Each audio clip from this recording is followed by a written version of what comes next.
Hello friends नमस्कार मु विकास आपण मानक स्वागत करुच्ची आज आउ एक नुआ भिडियो रे।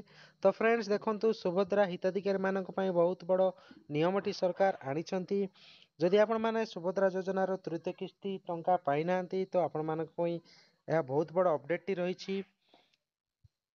ଏବଂ ଦେଖନ୍ତୁ ସୁଭଦ୍ରା ଯୋଜନାରେ ଯେଉଁ ନୂଆ ନିୟମଟି ସରକାର କରିଛନ୍ତି ଚାଲନ୍ତୁ ଆମେ ସେ ଭିଡ଼ିଓରେ ସମ୍ପୂର୍ଣ୍ଣ ଡିଟେଲ୍ସ ଜାଣିବା। ତା ପୂର୍ବରୁ ଯଦି ଆପଣମାନେ ଚ୍ୟାନେଲରେ ନୂଆ ଆସିଛନ୍ତି ତ ଚ୍ୟାନେଲକୁ ସବସ୍କ୍ରାଇବ୍ କରିଦିଅନ୍ତୁ ଓ ପାଖରେ ଥିବା ବେଲ୍ ଆଇକନକୁ ପ୍ରେସ୍ କରି ରଖନ୍ତୁ, ଯାହାଫଳରେ ଆମ ଚ୍ୟାନେଲରେ ଯାହା ବି ଅପଡେଟ୍ ଆସିବ ସର୍ବପ୍ରଥମେ ଜାଣିପାରିବେ। ଦେଖନ୍ତୁ ସେହି ନୂଆ ନିୟମଟି ସରକାର କରିଛନ୍ତି 18,000 ଟଙ୍କାରୁ ଅଧିକ ଛାତ୍ରବୃତ୍ତି ପାଉଛନ୍ତି କି କୌଣସି ମହିଳା କେନ୍ଦ୍ର କିମ୍ବା ରାଜ୍ୟ ସରକାରଙ୍କ ଠାରୁ 18,000 କିମ୍ବା ଏହାଠାରୁ ଅଧିକ ଟଙ୍କାର ଆର୍ଥିକ ସହାୟତା ମିଳୁଛି କି?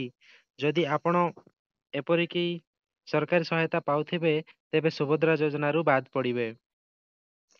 ସୁଭଦ୍ରା ଯୋଜନାର ଏହି ଗାଇଡଲାଇନ ଅନୁଯାୟୀ ଅଯୋଗ୍ୟ ଚିହ୍ନ ଲାଗି ମହିଳା ଓ ଶିଶୁ କଲ୍ୟାଣ ବିଭାଗ ନିର୍ଦ୍ଦେଶିକା ମନୀଷା ବାନାର୍ଜୀ ଉଚ୍ଚଶିକ୍ଷା ବିଭାଗ ଏବଂ ଅନୁସୂଚିତ ଜାତି ଜନଜାତି ସଂଖ୍ୟାଲଘୁ ବିଭାଗ ସଚିବଙ୍କୁ ପତ୍ର ଲେଖିଛନ୍ତି। ଉକ୍ତ ପତ୍ରରେ ଉଲ୍ଲେଖ କରାଯାଇଛି ଯେ ସୁଭଦ୍ରା ନିୟମାବଳୀ ଅନୁସାରେ ଏହି ଯୋଜନା ଅଧୀନରେ ଯୋଗ୍ୟ ହେବା ପାଇଁ ହିତାଧିକାରୀଙ୍କୁ ବୟସ 21 ବର୍ଷ କିମ୍ବା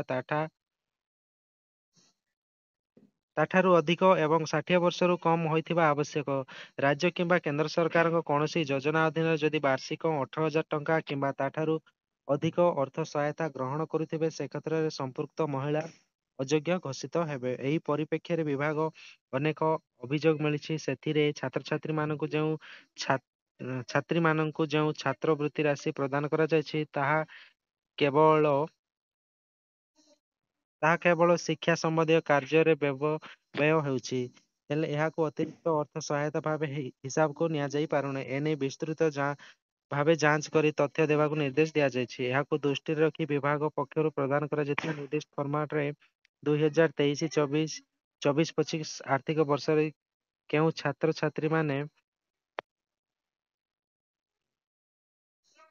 ଦେଖନ୍ତୁ ଫ୍ରେଣ୍ଡସ୍, ଯଦି ଆପଣମାନେ ସୁଭଦ୍ରା ଯୋଜନାରେ ତୃତୀୟ କିସ୍ତି ଟଙ୍କାରେ ବାଦ୍ ପଡ଼ିଛନ୍ତି କିମ୍ବା ଆପଣ ସେଇ 18,000 ଟଙ୍କା ସ୍କଲାରସିପ୍ ବାବଦରେ ଯଦି ରିଜେକ୍ଟ ହେଇଛି ତ ଆପଣମାନେ ନିଶ୍ଚିତ ଭାବରେ ସୁଭଦ୍ରା ଯୋଜନାରେ ବାଦ୍ ପଡ଼ିବେ ଏବଂ ସୁଭଦ୍ରା ଯୋଜନା ପଇସା ଆପଣମାନଙ୍କୁ ଆଉ ମିଳିବ ନାହିଁ। ଦେଖନ୍ତୁ ଆପଣମାନଙ୍କୁ ମୁଁ ଦେଖାଉଛି କିଭଳିଆ ସେ ଷ୍ଟାଟସ୍ ଚେକ୍ କଲେ ଶୋ ହେଉଛି ଦେଖାଉଛି ମୁଁ ଆପଣମାନଙ୍କୁ। କିନ୍ତୁ ଫ୍ରେଣ୍ଡସ୍, ଯଦି ଆପଣମାନଙ୍କର ସୁଭଦ୍ରା ଯୋଜନାରେ ଆପଣମାନେ ଯେତେବେଳେ ଆପଣଙ୍କର ଷ୍ଟାଟସ୍ ଚେକ୍ କରିବେ ତ ଦେଖନ୍ତୁ ଷ୍ଟାଟସ୍ରେ ମୁଁ ଦେଖାଉଛି ଆପଣମାନଙ୍କୁ। ଦେଖନ୍ତୁ ପ୍ରଥମ କିସ୍ତିଟି ମିଳିଥିଲା, ଦ୍ୱିତୀୟ କିସ୍ତି ବି ମିଳିଥିଲା ଏବଂ ତୃତୀୟ କିସ୍ତି ସମୟରେ ହିଁ ତାଙ୍କର ଡକୁମେଣ୍ଟଟି ରିଜେକ୍ଟ ହେଇଛି ବା ଦେଖନ୍ତୁ ସ୍କଲାରସିପ୍ ହିସାବରେ ଡକୁମେଣ୍ଟଟି ରିଜେକ୍ଟ କରାହେଇଛି। ଦେଖନ୍ତୁ ସେଠାରେ କ'ଣ ଅଛି, individual receiving student scholarship or financial assistant of more then 1500 month or 18,000 per year ଏଇଭଳିଆ ଶୋ କରୁଛି। ଯଦି ଆପଣମାନଙ୍କର ଭୁଲ ବଶତଃ ଯଦି ଏଇଭଳିଆ ଶୋ କରୁଛି ତ ଆପଣମାନେ ସୁଭଦ୍ରା ପୋର୍ଟାଲ ଯାଇକି ଅଭିଯୋଗ ଦିଅନ୍ତୁ।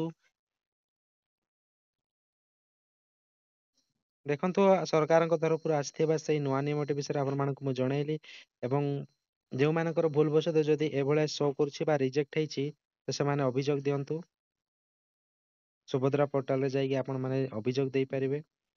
ଭିଡ଼ିଓଟି ଏତିକିରେ ଶେଷ କରୁଛି। ଭିଡ଼ିଓଟି ଭଲ ଲାଗିଥିଲେ ଲାଇକ୍ କରନ୍ତୁ ଏବଂ ସାଙ୍ଗମାନଙ୍କ ସହିତ ସେୟାର କରନ୍ତୁ ଏବଂ ଚ୍ୟାନେଲ ଯଦି ନୂଆ ଆସିଛନ୍ତି ଚ୍ୟାନେଲକୁ ସବସ୍କ୍ରାଇବ୍ କରିଦିଅନ୍ତୁ।